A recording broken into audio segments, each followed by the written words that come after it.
오늘 설교는 박윤만 목사님의 그 틈에 서서라는 책을 따라가며 작성하였습니다. 새해가 시작된 지 벌써 한 달이 다 되어갑니다. 성도님들은 이 한 달을 어떻게 보내고 계셨습니까? 우리 하늘빛 광성교회는 어린이로부터 장년부에게까지 묵상에 초점을 맞추면서 내 안에 있는 많은 것들을 다 비워내고 주님의 말씀으로만 채워가는 연습과 훈련을 하고 있습니다. 다시 처음으로 돌아가서, 신앙생활 처음 했던 그때로 돌아가서 우리가 주님을 깊이 만나고 주님의 말씀으로 채워지며 말씀하시는 대로 순종하며 걸어가는 것에 대해 큰 목표와 방향성을 잡고 걸어가기 시작한 것이죠. 이것이 연초의 큰 한 줄기입니다.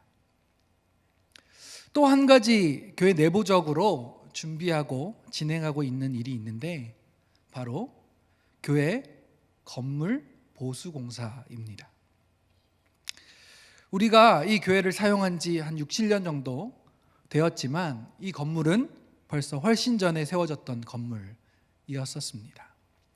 그리고 저희가 들어오기 전에 한동안은 빈 곳으로 관리가 되어지지 않은 상태에 있었던 건물이었기 때문에 조금씩 보수하며 고쳐나가면서 계속 사용하다가 이번에는 본당과 1층을 새롭게 할 필요가 있겠다. 목사님과 당회원들이 또 교인들이 결정을 하여서 2월부터 공사가 진행될 예정입니다. 우리가 흔히 교회를 이야기할 때 두 가지를 이야기합니다. 공동체, 사람인 교회, 이것을 보이지 않는 교회라고도 하는데요. 보이지 않는 교회와 또 그 사람들이 모일 수 있는 공간, 건물, 보이는 교회를 이야기합니다. 그래서 올해를 시작하면서 사람, 그리고 그 사람들의 모임인 공동체의 교회가 말씀으로 새롭게 되는 일과 또 이 공동체가 모이는 건물의 교회를 다시 한번 새롭게 만들어가는 작업을 연초에 함께 진행하고 있는 것이죠. 이러한 일은 지금 우리에게뿐만 아니라 구약시대 때에도 또 초대교회 때에도 교회들의 역사를 지나오면서 계속해서 일어나고 있었던 일이기도 합니다. 그래서 이 교회를 새롭게 하는 일에 대해 오늘 스가랴의 말씀과 연결되는 몇 가지 말씀들을 통해 함께 살펴보고자 합니다. 오늘 우리가 함께 읽은 스가랴서의 배경은 이렇습니다. 이스라엘이 바벨론에게 잡혀가서 포로 생활을 하다가 하나님께서 바사를 통해 이스라엘을 다시 예루살렘으로 돌아오게 하셨습니다. 그런데 이 일 가운데 하나님께서 학개와 스가랴를 통해 이스라엘 지도자들과 백성들을 다시금 일깨워서 전쟁의 폐허 가운데 부서지고 무너져 버린, 그대로 말 그대로 폐허가 되어버린, 폐가가 되어버린 성전을 다시 일으키도록 격려하고 예언하시게 하는 일을 맡기신 것입니다.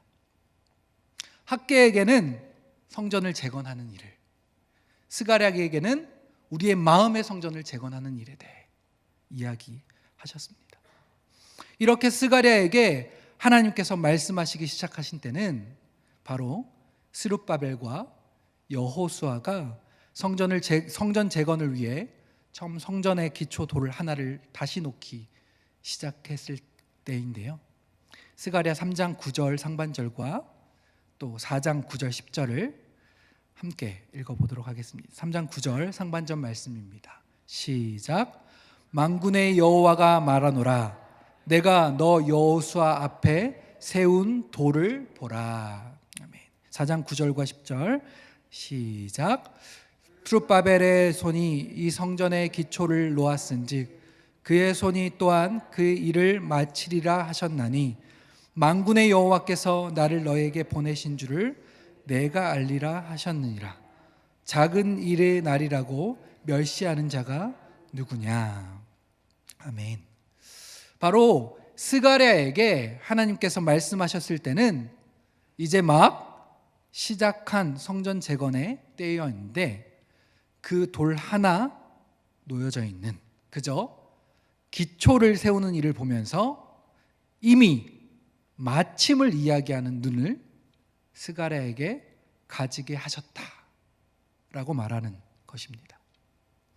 어떤 이는 이 일을 작은 일이라고, 그것이 되겠냐고 조롱할 때에도 하나님의 사람은 하나님의 일이라고 말하며 그 하나님의 눈을 가지고 바라보고 있는 그런 상황인 것이죠. 하나님은 하나님의 일을 누가 봐도 될 수 밖에 없도록 만들지 않으시고, 또 큰 사람을 통해서, 한 사람을 통해서 그 힘과 능력으로 일하시기보다는 오히려 초라해 보이고 연약해 보이지만 주님을 의지하고 그분을 믿는 믿음의 사람들, 하나님의 사람들을 통해 일하신다는 사실을 분명히 알고 있었기에 세상이 보기에 마땅히 조롱받을 만한, 연약해 보일 만한 작은 시작을 통해서 하나님의 계획과 역사와 또 그 마침을 스가랴가 알고 있었고 하나님께서 그를 보게 하셨다는 것입니다. 그리고 그 성취로 인해 만군의 여호와가 나를 너희에게로 보낸 줄 알게 될 것이다 라고 말하고 있는 것이죠. 여기 계신 모든 성도님들 가운데 올 한 해 어떤 일을 만나시든지 어떤 사건을 경험하시게 될 때에도 이것이 너무 작아 보이는 일들 때문에 헛되이 보이고 쓸모없이 힘 빼는 것 같아 보이는 일들 속에서도 하나님께서 계획하시고 이루실 것을 믿음의 눈으로 보는 은혜가 가득하기를 주님의 이름으로 축복합니다. 지금까지 하나님의 사람들 가운데 신실하게 역사하신 그분을 믿는 믿음으로 일어나는 일들과 사건들과 시작들을 보게 되는 그 은혜가 있게 되기를 축복합니다. 내 작은 시작, 내 조그만 것들이요 얼마나 하나님의 일에 쓰여질까? 혹여나 누가 볼까 부끄럽고 힘없어 보일지라도 작은 도시락 내어드려 5,000명이나 풍성하게 먹고 그래도 남는 하나님의 역사를 신뢰하는 마음으로 다시 시작하고 새롭게 드릴 수 있게 되시기를 축복합니다. 이렇게 스가랴는 여호수아 앞에 세워져 있는 돌 하나 보고도 하나님의 일들을 보고 있다, 하나님의 말씀을 신뢰하고 선포하고 있다라고 성경이 말하고 있는 것이죠. 하나님께서는 또 그렇게 계획하시고 세워가고 계신 것입니다. 그런 그에게 이 성전을 통해 일어나게 될 결론에 대해서 오늘 함께 읽은 본문을 통해서 말하고 있습니다. 바로 14장 9절 말씀인데요, 이 말씀을 함께 다시 읽어보도록 하겠습니다. 시작.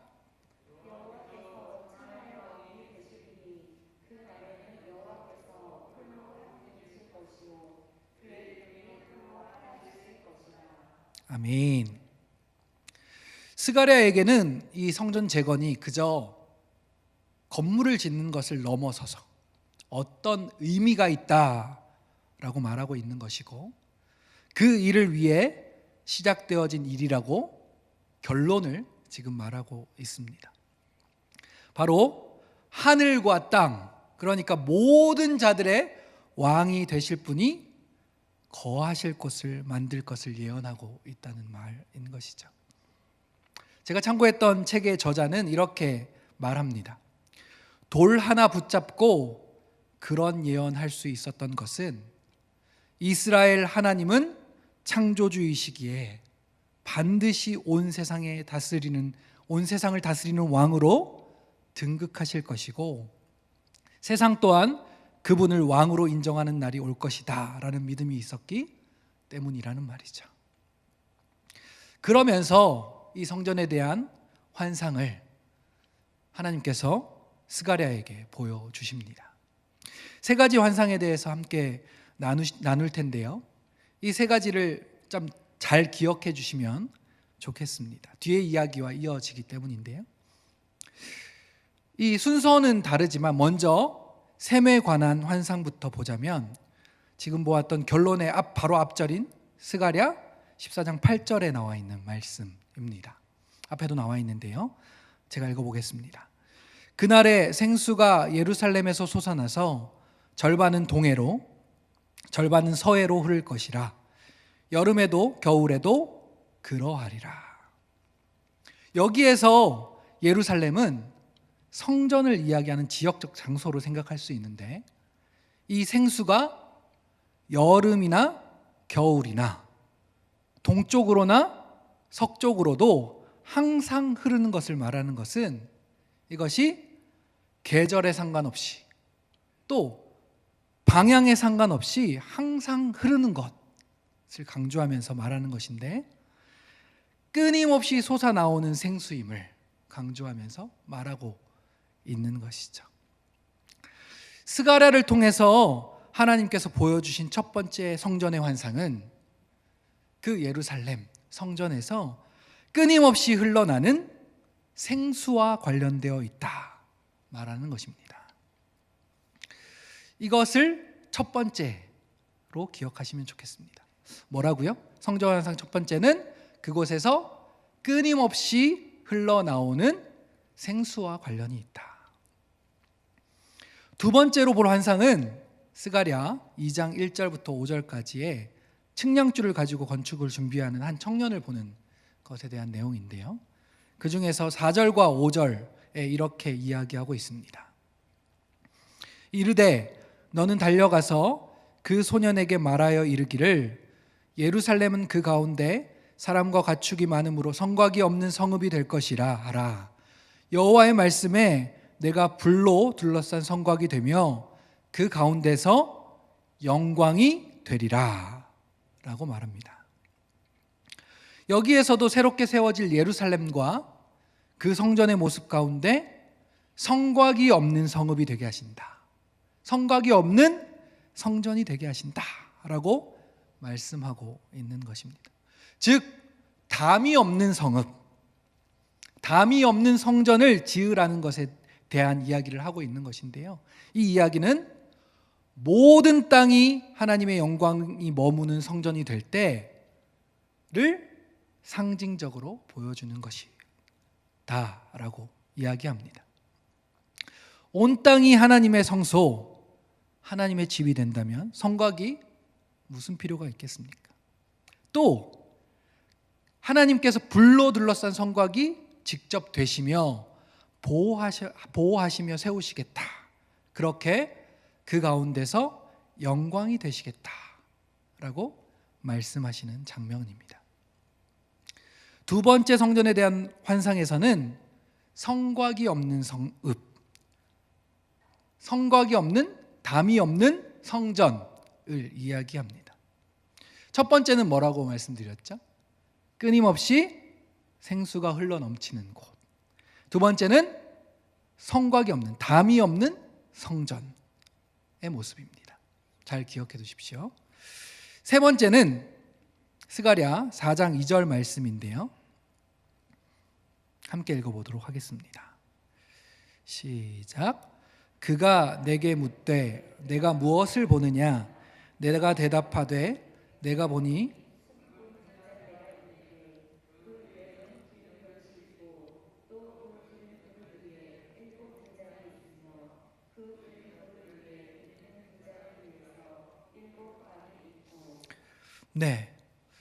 등잔과 기름 그릇과 등잔을 위하여 7관이 있다. 이 환상을 지금 보여주고 계신데요, 이 7 등잔을 무엇이라고 해석했는지 천사에게 스가랴가 물어봤더니 이렇게 대답합니다. 4장 10절인데요, 이 7은 온 세상에 두루 다니는 여호와의 눈이라. 아멘. 새로 지어질 성전의 7 등잔은 바로 여호와의 눈이다 라고 말하고 있는 것이죠. 완전을 나타내는 7에서 완전하신 그 하나님의 눈이, 그 눈빛이 온 세상인 주님의 성전에 두루 다니시며 비치신다 라고 말하고 있는 것입니다. 결국은 하나님의 통치를 이야기하고 있는 것인데, 어두운 것을 그 등잔불과 같은 밝은 눈빛으로 밝혀주시는 분, 세세하게 모든 것을 지켜보시며 두루 다니셔서 살피시는 눈이 되시는 분으로 묘사하고 있는 것이죠. 그래서 마지막 3번째는 새롭게 지어질 성전에는 온 땅을 두루 살피시는 여호와의 눈, 어둠을 밝히시는 여호와의 눈빛이 있음을 말하고 있습니다. 하나님께서 이스가랴에게 새롭게 지어질 성전에 대한 3가지 환상을 이렇게 나타내 보여주신 것인데요, 첫 번째는 끊임없이 생수가 흘러넘치는 곳으로, 두 번째는 담이 없는, 성곽이 없는 성읍, 성전으로, 또 불로 직접 담이 되시는 성전으로, 세 번째는 온 세상을 두루 살피며 환하게 밝히시는 여호와의 눈, 눈빛이 가득한 것으로 묘사하여 보여주고 있습니다. 이러한 3가지 환상 가운데 마지막으로 이 성전을 통해 이루시려고 하시는 최종 결론이 오늘 아까 읽었던 말씀인데요, 14장 9절 말씀입니다. 제가 다시 한번 읽어보겠습니다. 여호와께서 천하의 왕이 되시리니 그날에는 여호와께서 홀로 한 분이실 것이요 그 이름이 홀로 하나이실 것이라. 여호와 하나님께서 모든 이의 왕 되시는 그날에는 홀로 한 분이시며 그 이름도 홀로 하나이실 것이다 라고 말하고 있는 것이죠. 이 성전에 대한 3가지 환상을 들으시면서 혹시 떠올리시거나 생각나시는 것이 없으셨습니까? 신기하게도 구약의 과거에 이러한 곳이 있었습니다. 그곳에는 성전이라는 이름이 없었지만 물이 흘러 넘치는 곳이었으며, 그곳에 담이 없었으며, 하나님께서 불로 담을 둘러싸게 하신 것을 보게 되었던 곳이기도 하고요, 여호와께서 두루 살피시고 그 눈으로 환하게 밝히셨던 곳이었습니다. 어디였을까요? 창세기 2장 10절부터 함께 읽어보면서 가보도록 하겠습니다. 창세기 2장 10절 말씀입니다. 강이 에덴에서 흘러나와 동산을 적시고 거기서부터 갈라져 내 근원이 되었으니. 에덴이라는 곳에서 생수가 흘러나와 에덴의 동산을 흠뻑 적시고 거기에서 흘러나는 물들로 4개의 큰 강을 이룰 만큼 마르지 않고 계속해서 쏟아져 나오는 곳이다 라고 말하고 있습니다. 창세기 3장 8절에는 이렇게 나와 있습니다. 함께 읽어볼까요? 시작. 그들이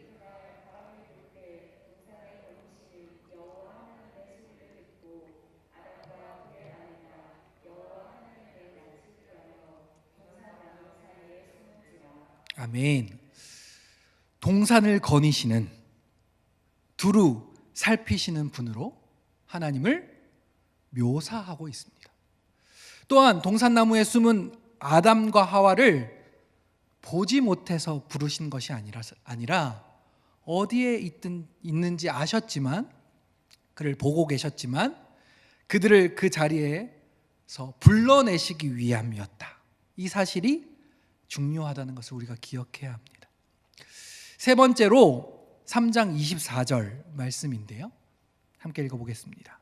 이같이 하나님이 그 사람을 쫓아내시고 에덴 동산 동쪽에 그룹들과 두루 도는 불칼을 두어 생명나무의 길을 지키게 하시니라 라고 말씀하셨습니다. 원래 이 길에는 막힘이 없는 곳이었고 죄로 인해 그룹들과 두루 도는 불칼을 두어 불로 담이 되게 하셨다라고 말하고 있는 것이죠. 성경에서는 에덴을 성전이라고 말하진 않았지만 스가랴가 본 환상의 모습에서는 에덴을 성전이라고 말하고 있는 것이죠. 왜? 하나님이 그곳에 왕 되시며 홀로 한 분이심이 드러난 곳이었기 때문입니다. 이런 곳이 또 한 곳 더 있는데요. 바로 요한계시록에 등장하는 곳입니다.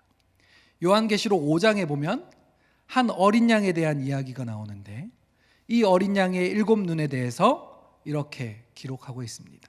요한계시록 5장 6절 말씀입니다. 내가 또 보니 보좌에 네 생물과 장로들 사이에 한 어린 양이 서 있는데 일찍이 죽임을 당한 것 같더라. 그에게 7 뿔과 7 눈이 있으니 이 눈들은 온 땅에 보내심을 받은 하나님의 7 영이더라. 아멘. 7 등잔을 두루 살피시는 하나님의 눈으로 묘사했던 스가랴와 창세기에 동산을 거니시며 두루 살피시는 분에서 이제는 7 눈이 온 땅에 보내심을 받은 뭐라고요? 하나님의 7 영이더라 라고 말하고 있는 것입니다. 또 요한계시록 21장 25절에 보면 낮의 성문들을 도무지 닫지 아니하리니 거기에는 밤이 없음이라 라고 나와 있는데요. 낮의 성문을 닫지 않는데 거기에는 밤이 없다 라고 얘기합니다. 그러면 계속해서 문들이 열려 있다는 말이 되겠죠. 계속해서 문이 열려 있는 성은 그 담이 무슨 소용이 있겠습니까? 담이 없다는 것과 마찬가지일 것입니다. 그리고 끝부분에 이런 부분이 등장합니다. 22장 1절부터 5절까지의 말씀입니다. 이 부분은 다 같이 함께 읽어보도록 하겠습니다. 시작. 또 그가 수정같이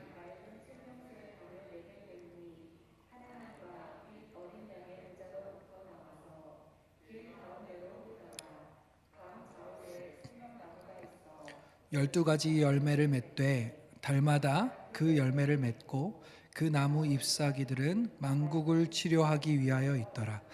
다시 저주가 없으며 하나님과 그 어린 양의 보좌가 그 가운데 있으리니 그 종들이 그를 섬기며 그의 얼굴을 볼 터이요 그의 이름도 그들의 이마에 있으리라.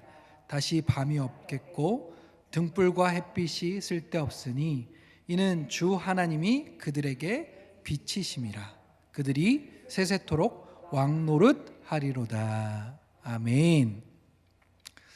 하나님과 및 어린 양의 보좌로부터 흘러나와 수정같이 맑은 생명수의 강이 길 가운데 흘렀다라고 말합니다. 그리고 그 물로 인해 강 좌우에 생명나무가 달마다 열매를 맺고 그 나무 잎사귀들은 만국을 치료하기 위한 것이다 말합니다. 또 밤이 없다. 등불과 햇빛이 쓸데없을 정도로 하나님께서 그들에게 빛을 비춰주셨다 라고 말합니다. 여기가 어디입니까? 바로 스가랴가 말했던, 예언했던, 환상을 보았던 새롭게 지어질 성전인 것입니다. 그리고 그곳에서 하나님과 그 백성들이 세세토록 뭐 한다고요? 왕노릇 한다 말하고 있었던 것입니다.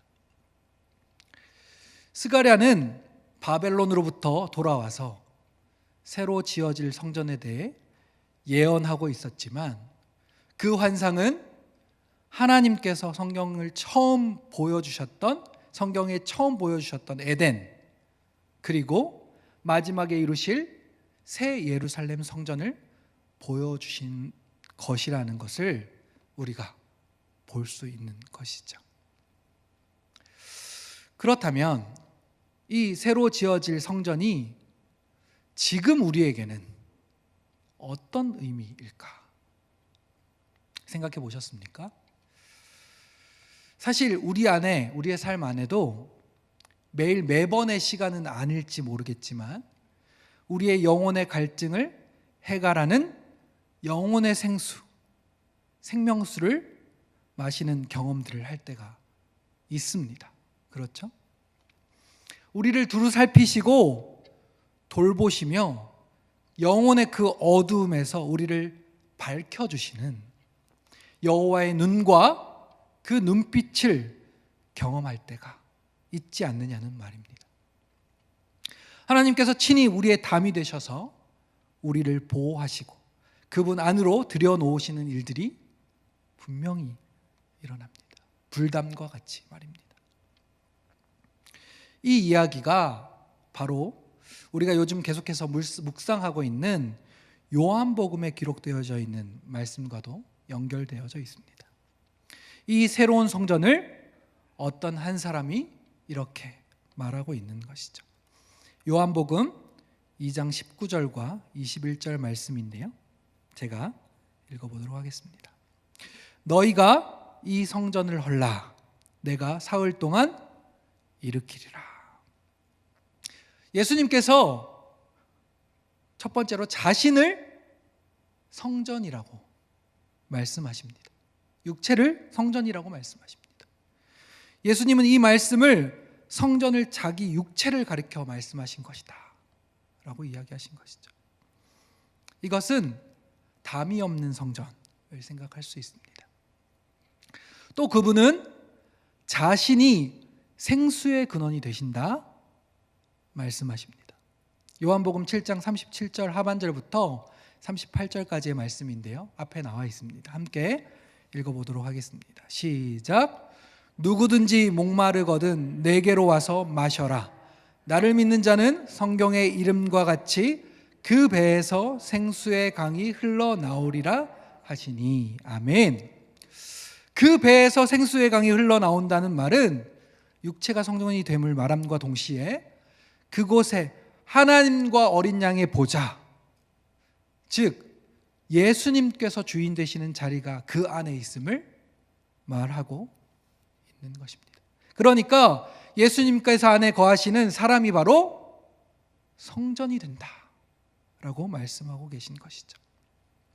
또한 요한복음 8장 12절에 보면 이렇게 말씀하고 계신데요. 나는 세상의 빛이니 나를 따르는 자는 어둠에 다니지 아니하고 생명의 빛을 얻으리라. 아멘. 주인 되시는 그분의 말씀에 순종하여 그분을 따를 때 어둠을 밝혀 비춰주시기에 어둠에 다니지 않게 되고 생명의 빛을 얻게 하신다 말씀하십니다. 성전의 특징 가운데 여호와의 눈이 두루 살피시고 어둠을 밝히시는 여호와의 눈빛을 설명했었는데 빛 대신 그분이 우리 안에 계시니 어두움이 사라지고 또 생명의 빛을 얻게 된다라는 말씀을 지금 하고 계신 것이죠. 그러기에 이 새롭게 되는 성전의 핵심은 바로 누구입니까? 예수 그리스도인 것입니다. 요한계시록에서 말하는 어린 양인 것입니다. 생수의 강이 흘러넘치는 곳, 담을 허무셨던 그 주님 앞에 그분을 통해서는 누구든지 하나님 앞에 성전 앞에 성전으로 나아갈 수 있는 것, 또 두루 살피시고 어둠에서 건지시며 생명의 빛으로 살아가게 되는 것, 이것이 바로 우리가 예수님 안에 또 예수님이 우리 안에 계시는 성전으로 살아갈 때 드러나는 모습이라는 것이죠. 바벨론 포로 이후 예루살렘으로 다시 돌아왔을 때 성전의 모습은 어떠했습니까? 폐허가 되어버린 그 성전의 모습이 혹시 코로나로부터 여러 가지 어려움으로부터 찌들어져서 우리의 모습이 그렇지는 않습니까? 다시 새롭게 해야 할 부분들이 우리 안에 참 많이 보이지는 않느냐는 말입니다. 보수되어져야 하고 회복되어져야 할 것들이 우리 안에 분명히 있음에도 불구하고 우리가 주님의 자리에 떡하니 앉아서 그렇게 주인 행세하며 그렇게 살아가고 그렇게 나를 망가뜨리며 우리의 영혼을 힘들게 만들고 살아가고 있지는 않느냐는 말입니다. 말씀을 정리하겠습니다. 스가랴는 포로기 이후 예루살렘으로 돌아온 지도자들과 백성들에게 성전 재건에 대해서 그리고 그들의 속사람에 대해서 새롭게 하는 일을 예언하였습니다.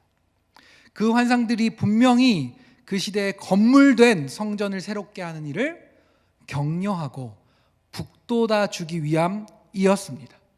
하지만 예수 그리스도를 통해 시작되고 완성되는 하나님의 나라, 이 성전을 보여주는 환상이기도 했다는 말입니다. 생명수가 넘치는 그곳, 담이 사라지고 또 하나님께서 보호하고 지키시는 그곳, 하나님의 눈빛이 두루 살피시며 어둠을 밝히시는 그곳이 바로 예수 그리스도로부터 시작된다는 것을, 그리고 그분으로 인해 완성되어진다는 것을 오늘 말씀을 통해 보게 하신 것입니다. 우리 안에 보수되어져야 하고 리모델링 되어야 할 교회, 성전의 모습들이 건물 곳곳에 있습니다. 그래서 봄을 맞이하면서 고치고 보수해서 새롭게 변하게 될 것입니다. 우리에게 분명하게 필요한 부분입니다. 그러나 이 공사의 시간들을 함께 지나면서 교회 건물이, 예배당이 새롭게 되는 것을 함께 바라보시면서 우리의 몸된 성전, 예수님께서 머리 되시고 주인 되시며 우리가 그분 안에 거하게 되는 보이지 않는 그 성전, 그 교회를 다시 새롭게 세워 나가게 되시기를 원합니다. 예수님 앞에 다시 서게 되기를 원합니다. 그분 앞에 다시 우리의 마음을 쏟아놓고 엎드리게 되기를 원합니다. 주인 되시는 그 예수님의 말씀 앞에 순종하며 많이 무너져 있던, 기능을 상실하고 망가져 있던 우리의 믿음의 요소들, 신앙의 부분들을 다시금 새롭게 하기를 원합니다. 그래서 다른 어떤 것으로도 채울 수 없는 갈증과 밝힐 수 없었던 영혼의 어둠에서 벗어나 생명수가 넘쳐 흐르며 영혼에 환하게 밝히 비춰주시는 그 은혜의 자리로 우리가 함께 나아가게 되시기를 주님의 이름으로 축복합니다. 그래서 우리의 성전된 삶을 통해 결론, 왕 되신 여호와 하나님께서 이곳에서 홀로 영광 받으시는 그 은혜의 역사가 각자의 삶을 통해서, 우리 교회를 통해서 나타나게 되시기를 주님의 이름으로 간절히 소망합니다. 아멘.